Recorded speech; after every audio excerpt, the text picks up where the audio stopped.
নমস্কাৰ। গল্পৰ শিৰোনাম মৌন সময় অৱৰুদ্ধ মন। গল্পকাৰ অংগনা ভট্টাচাৰ্য। ছাঁ-পোহৰৰ সমান ভিৰ লগা অংশটোত মই থিয় হ'লোঁ। ইয়াৰ পৰা পোহৰত উজলি থকা মুখকেইখন ভালকৈয়ে দেখা পায়। মই সেইফালে চালোঁ।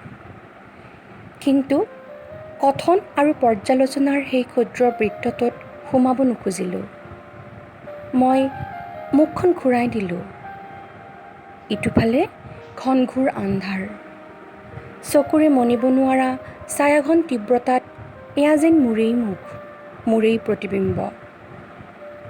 এৰা আন্ধাৰেই ভাল, য'ত মুখাপিন্ধাৰ নাই কোনো দৰকাৰ, য'ত চকুপানীৰ অংক নহয় মৌনতাৰ। ভালেই পালোঁ মই। নিৰ্জনতাক আঁকোৱালি কিছুপৰ ৰলোঁ। হৃদয়ৰ নৈশব্দতাক প্ৰতিপাল কৰাৰ বাদে মোৰ হাতত আছেনো কি কাম? তুমি থাকিয়েই যাবা নেকি ইয়াত? অৰণ্যৰ বিৰক্তিভৰা প্ৰশ্নত মই সাৰ পাই উঠিলোঁ যেন। তোমাক কোনে ৰখিবলৈ কৈছে? মোৰ নিৰুদ্দেশ উত্তৰ শুনি সি মোৰ হাতত ধৰি লৈ আহিল। কি হ'ল তোমাৰ অৰণ্য? এনেকুৱা আচৰণ কিয় কৰিছা? ইয়াৰ পৰা বোলা, পিছত উত্তৰ দিম তোমাক। সি মোক অচিনাকি গলিটোৰ পৰা উলিয়াই আনিলে। কিছুপৰ পিছত আমি মহানগৰীৰ মূলপথ পালোঁ। পোহৰৰ চিকমিকনিত মই তালৈ চালোঁ। অসম্ভৱ স্থিৰ এখনি মুখ। তেতিয়ালৈ সি মোৰ হাতখনত ধৰিয়েই আছিল। আমি আহি সুবিধাজনক ঠাই এটাত ৰৈ দিয়াৰ লগে লগেই মই হাতখন তাৰ বান্ধোনৰ পৰা আজুৰি আনিলোঁ। সি মোলৈ চালে। পাগল হৈছিলা তুমি? মোৰ হাতখন মুক্ত হ'ল, কিন্তু একে সময়তে অতি অসহায়ভাৱে হাতখনি এক নামহীন ৰিক্ততাহে অনুভৱ কৰিলে যেন। চোৱা অৰুন্ধতী, তুমি যি ভাবি আছা সেয়া সঁচা নহ'বও পাৰে। তোমাৰ অনুমান শুদ্ধ নহ'বও পাৰে। সেয়াই সত্য অৰণ্য। অহিৰণ এই গলিলৈ আহে। ক্ষণিকৰ সুখ বিচাৰি অজস্ৰ টকা হাতত লৈ সি আহে। মই বিশ্বস্ত সূত্ৰৰ পৰাই পাইছোঁ এই খবৰ।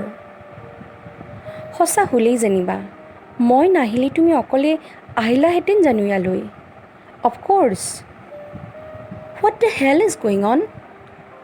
অৰণ্য, মই তোমাক ইয়ালৈ আহিবলৈ জোৰ কৰা নাছিলোঁ।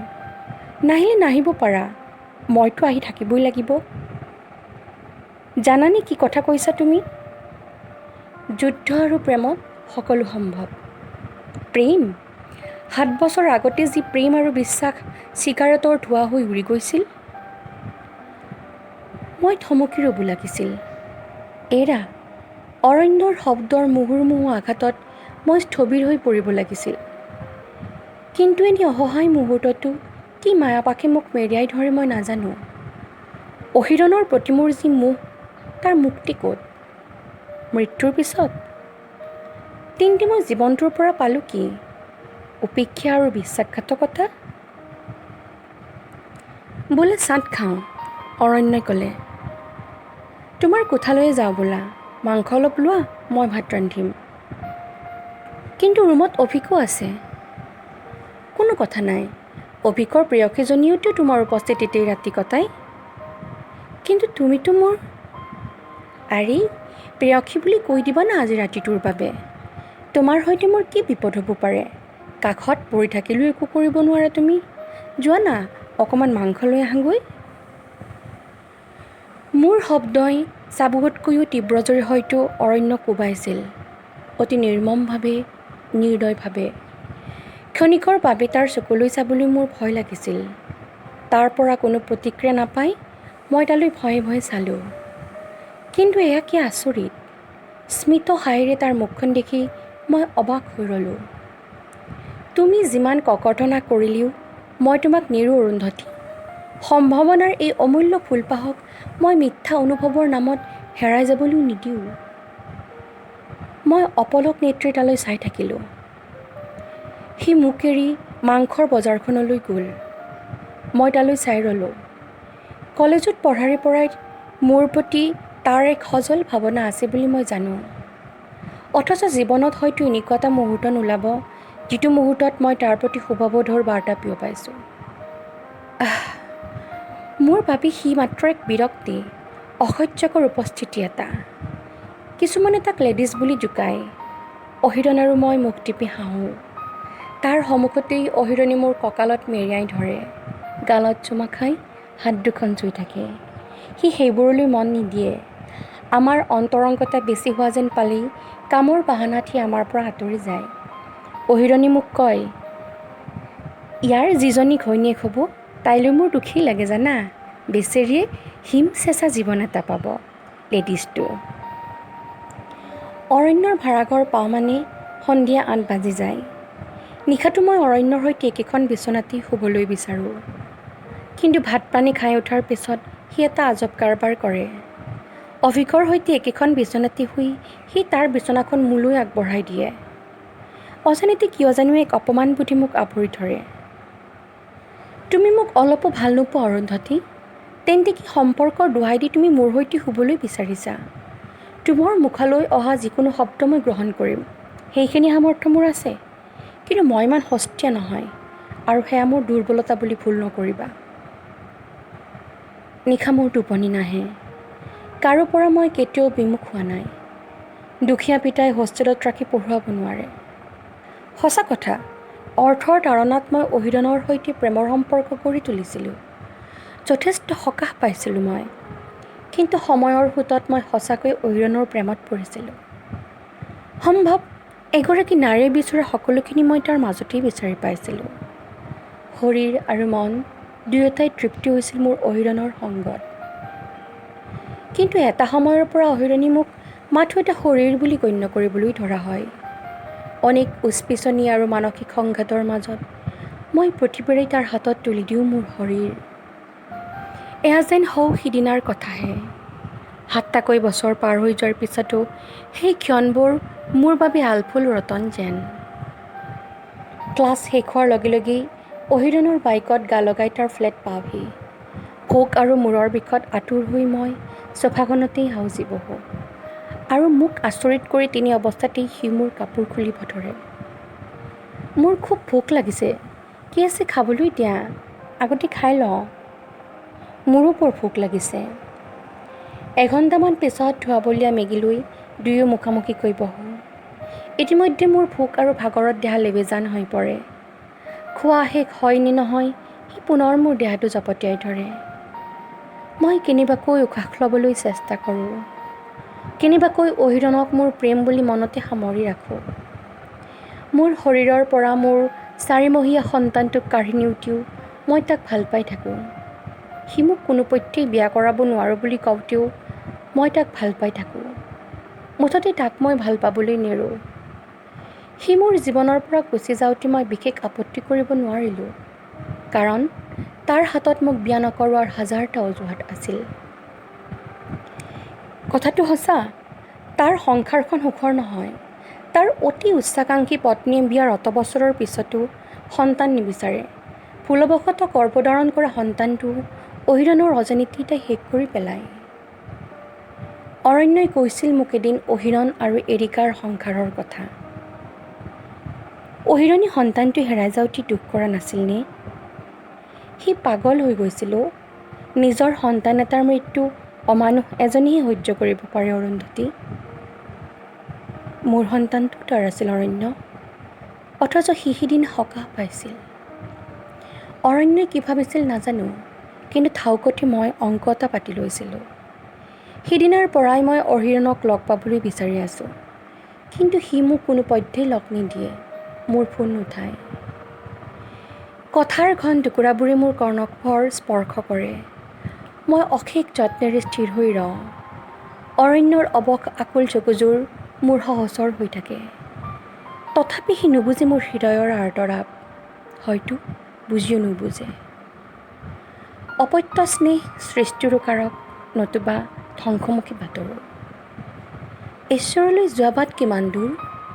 যেতিয়ালৈকে জীৱনলৈ নাহে কোনো পয়গম্বৰ অথবা ঈশ্বৰ পুত্ৰ। হয় চাগে, হয়েই চাগে। গণিকালকৈ মোৰ চিনাকি হৈ পৰে। সমাজ বিবৰ্জিত প্ৰায়বোৰ কাৰ্যই মোৰ প্ৰিয়। মোৰ মনত সিহঁতলৈ কোনো ঘৃণা নজন্মে। জীৱিকাহে সেয়া সিহঁতৰ বাবে, ব্যভিচাৰ নহয়। কিন্তু পত্নীক ফাঁকি দি নিজৰ জীৱন উপভোগ কৰিবলৈ যোৱা মুখাধাৰী পুৰুষসকলে ঘৃণাৰ যোগ্য পুতুৰ পত্ৰ। এৰিকাই মডেলিঙৰ ভাল অফাৰ এটা পাই মুম্বাইলৈ গুচি গৈছে।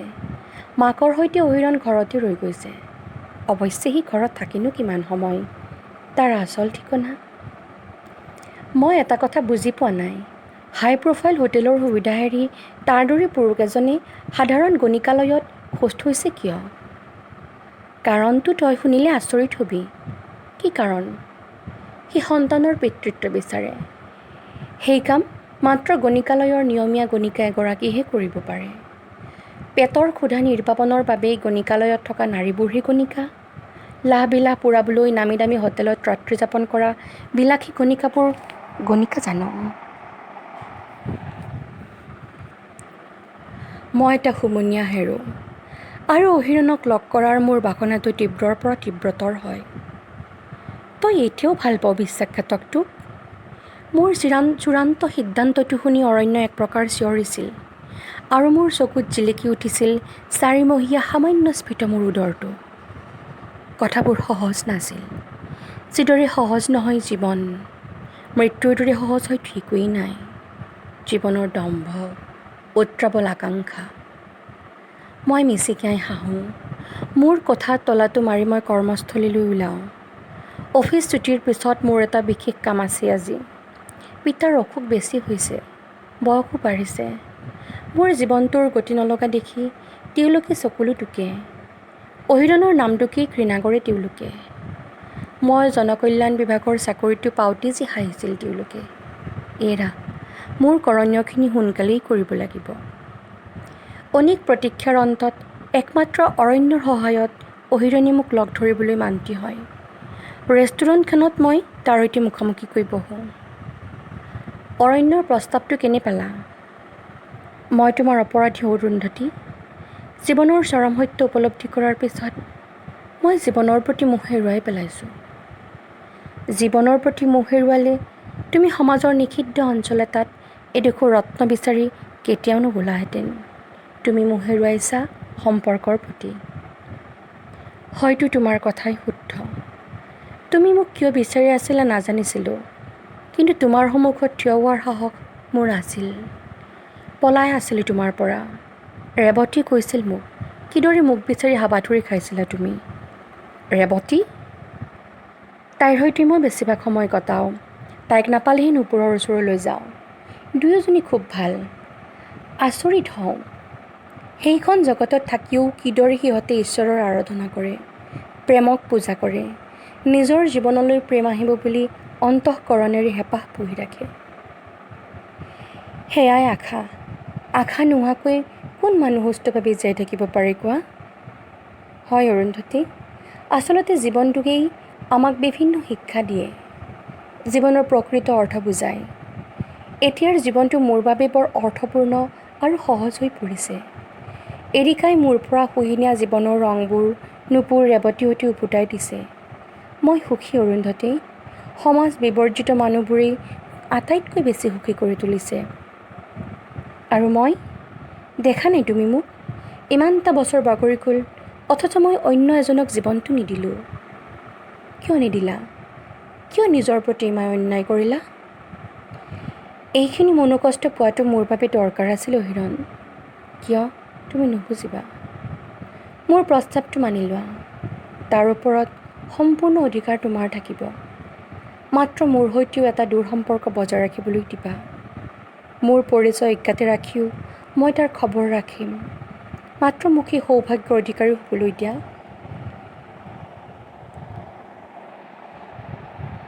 তুমি কোৱাৰ দৰে এইবোৰ ইমান সহজ নহয়। ভুল এটাৰ শুধৰণি কৰিবলৈ নতুনকৈ মই এটা ভুল কৰিব নোৱাৰোঁ।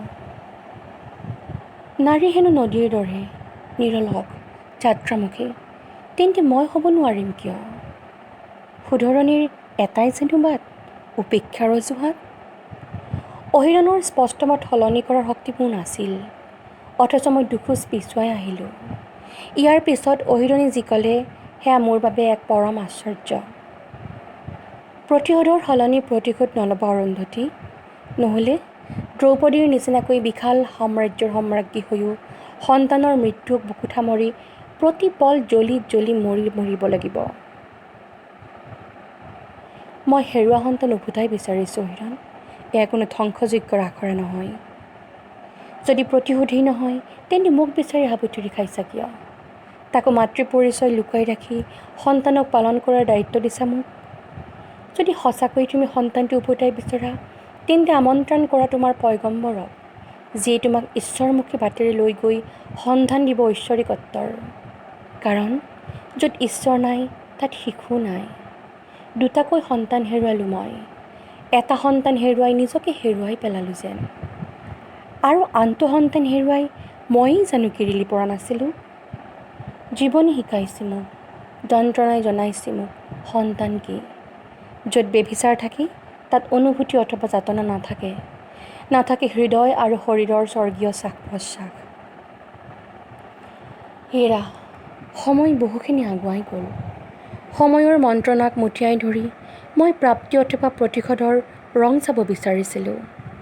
অথচ কি সৰলভাৱে অহিৰণি কৈ গ'ল মোক জীৱনৰ অচিনাকি অথচ সুমধুৰ সত্য সেই চিৰন্তন ৰঙৰ কথা।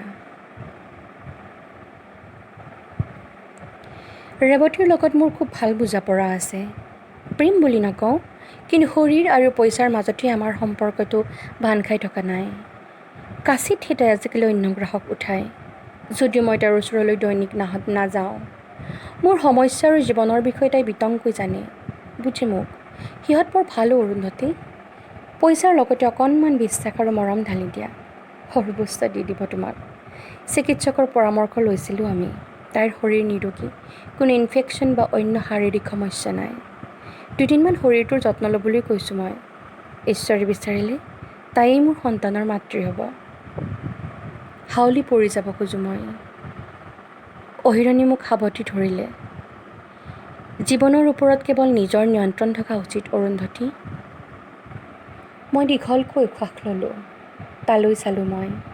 মোক সাৱটি ধৰিয়েই সি ক'লে, অকণমান পানী খোৱা। পানীয়েহে জুই নুমুৱাব পাৰে, জন্ম দিব পাৰে নতুন সম্ভাৱনাৰ।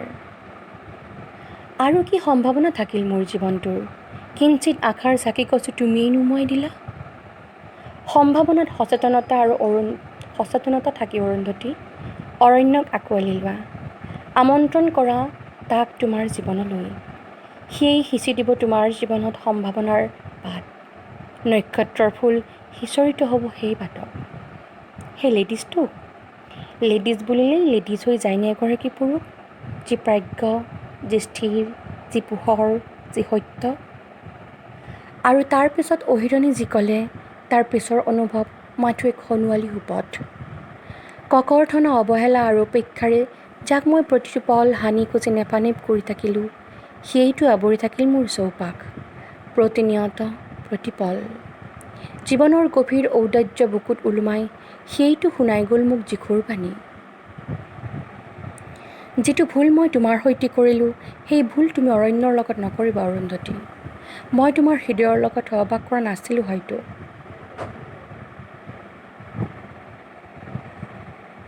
শৰীৰৰ টানহে আছিল চাগে সেয়া, নহ'লে পৰিয়ালৰ আপত্তি নেওচি তোমাক নিজৰ কৰি লোৱাৰ সাহস মোৰ বুকুত থাকিলহেঁতেন। আমাৰ সন্তানক স্বীকাৰ কৰাৰ সাহস মোৰ থাকিলহেঁতেন। কিন্তু অৰণ্য অহিৰণ নহয়। সহস্ৰবাৰ সি তোমাৰ শব্দত অপদস্থ হৈছে, তথাপি তোমাকেই মাত্ৰ বুকুত ভৰাই ৰাখিছেহি। আজি সমাজত তাৰ যিটো প্ৰতিষ্ঠিত স্থান, সেই স্থানত থাকিও সি প্ৰেমৰ আৰাধনা কৰিছে। প্ৰতিটো নিঃসংগ সময়ত নিঃসংগছে তোমাক সংগ দিছে। আচলতে ঈশ্বৰমুখী বাটটোৱেই নিৰ্জন, নিঃসংগ, একমাত্ৰ। প্ৰতিটো ভুলৰ বাবে শুধৰণিৰ বাট এটা নিশ্চিত নাথাকে অৰুন্ধতী। মই ভুল কৰিছিলোঁ, তোমাৰ লগতে অৰণ্যৰ সৈতে অন্যায় কৰিছিলোঁ। কিন্তু জীৱনৰ সত্য শিকাইছে মোক পুৰুষত্বৰ সংজ্ঞা। পুৰুষ মানেই নাৰীৰ শাৰীৰিকভাৱে সন্তুষ্ট কৰিব পৰা এটা শৰীৰ মাত্ৰ নহয়। প্ৰতিটো শব্দৰ সত্যতা বিশাল, উদাৰ, অৰণ্যৰ দৰে। তোমাৰ জীৱনলৈ কেতিয়াবাই তোমাৰ পয়গম্বৰৰ প্ৰৱেশ ঘটিছে অৰুন্ধতী। তুমি মাথো তেওঁক চিনা, আবাহন কৰা তেওঁক। প্ৰেম সবাতোকৈ সুন্দৰ, সবাতোকৈ সত্য, উপলব্ধি কৰা জীৱনৰ শ্ৰেষ্ঠতম সত্যক। এইবাৰ মই হুকহুকাই কান্দিলোঁ। মোৰ গৰ্ভত হাতখন থৈ মৰম কৰি থাকিলোঁ বহু পৰ, যেন কোনোবাই মোক ভিতৰৰ পৰা ৰিঙিয়াইহে মাতিব। মোৰ আকুলতাই, মোৰ বিবশতাই জীৱনৰ অন্য এটা বিন্দু স্পৰ্শ কৰিলে যেন। সুখ দিশৰ অচিনাকি কেঁকুৰিটোত ৰৈ থাকিলোঁ মই কিছু পৰ, একান্ত হৈ, মৌন হৈ। অৰণ্য, সেই তীক্ষ্ণ বাক্যবাণে ঢকা-হৰকা কৰা ল'ৰাটো। এৰা, ক্ষমাৰো থাকে এক সুৰীয়া বাট। প্ৰতিশোধবিহীন জীৱন এটাৰ থাকিব পাৰে প্ৰাপ্তিৰ মহৎ লক্ষ্য, নতুন সম্ভাৱনাৰ সজাল মুকুতা। অন্তহীন শুভ ইচ্ছাৰে মই জীৱনটোক জীৱনৰ সেই পংকিল যন্ত্ৰণাৰ পৰা মুক্ত দিব লাগিব। নব্য চেতনাৰে হেঁপাহ এটা বুকুত সাঁচিব পাৰিব লাগিব। এইবাৰ মই স্থিৰ হ'লোঁ, নিজকে চম্ভালি ল'লোঁ। নিজতকৈ উত্তম সংগী আছেনো কোন? মানুহ নিজেই নিজৰ অন্তিম সাহস, এই সত্যৰ গত্যন্তৰ নাই। দুজন পুৰুষ বন্ধুৰে আবৃত মোৰ ৩৪ বছৰীয়া নাৰী জীৱন। এজনৰ সৈতে আছিল প্ৰেমৰ সম্পৰ্ক, আনজনৰ সৈতে বন্ধুত্বৰ লগতে আছিল অসহজ সম্পৰ্ক এটা। বন্ধু হৈও মই যেন তাৰ বন্ধু নাছিলোঁ। দুয়োজনৰ মাজত আজি মই আৰু এটা সম্পৰ্ক গঢ়ি তুলিবলৈ উদ্গ্ৰীৱ হৈ পৰিলোঁ। দুয়োজনেই বন্ধু হৈ থাকক মোৰ, মাত্ৰ প্ৰেমিক বন্ধুক মাত্ৰ বন্ধু হিচাপে ৰাখি আনজন বন্ধুৰ সৈতে থকা অসহজ সম্পৰ্কটোক সহজ কৰা যাওক। সৰলতা আৰু বিশ্বাসৰ সেই বাটত থাকিব মাত্ৰ সততাৰ সুগন্ধ। জীৱনটো প্ৰেমৰ বাবে, মোৰ হৃদয়তো প্ৰেমৰ বিপুল বৈভৱ, ভালপোৱাৰ সজল সুমেঘ প্ৰাপ্তি। প্ৰেমতকৈ স্নিগ্ধ সুবাস আছেনো ক'ত? তৰা জিলমিল আকাশৰ অভিনৱ জ্যোৎস্নাই মোৰ সুকোমল মনটোক এখন হাতৰঙী আলোৱানৰ নিচিনাকৈ আলফুলকৈ মেৰিয়াই ল'লে। মৌন সময়ক জয় কৰিবলৈ ইয়াতকৈ উৎকৃষ্ট উপায় মই বিচাৰি নাপালোঁ ইয়াৰ অন্য কোনো সৰল সমাধান। ধন্যবাদ।